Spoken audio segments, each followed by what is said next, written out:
Diplomacy की दुनिया में हम अक्सर लीडर्स को मुस्कुराते हुए देखते हैं, लेकिन उन मुस्कुराहटों के पीछे क्या चल रहा है वो रैली दिखाया नहीं जाता है।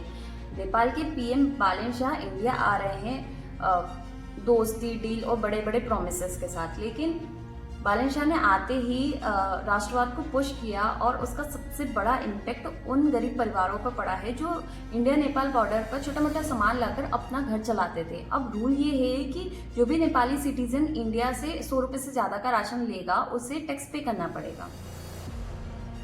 मतलब सोचो, जहाँ आटा दाल इतना महंगा है वहीं 100 रुपये की खरीद पर भी रिस्ट्रिक्शन है। मतलब ये आत्मनिर्भरता है या फिर अपने ही देश की जनता को स्ट्रगल में ढकेलना। एक तरफ तो दिल्ली में हाई प्रोफाइल मीटिंग्स और डिनर्स होंगे, वहीं दूसरी तरफ एक मजदूर आटा दाल लाने के पहले भी सोचेगा।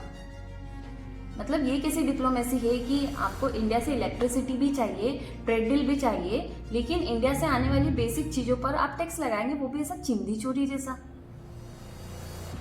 लीडर्स की दोस्ती हैंडशेक से नहीं होती है, दोस्ती होती है एक दूसरे के देश की जनता का ख्याल रखने से।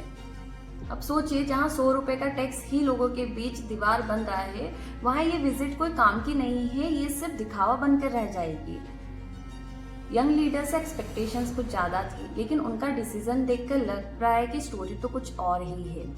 सवाल ये है कि क्या बड़े बड़े प्रॉमिसेस पावर मिलने के बाद सिर्फ स्पीचेस तक ही लिमिटेड रह जाते हैं? ये तो वही कहावत सच हो रही है कि हाथी के दांत खाने के कुछ और दिखाने के कुछ और ही।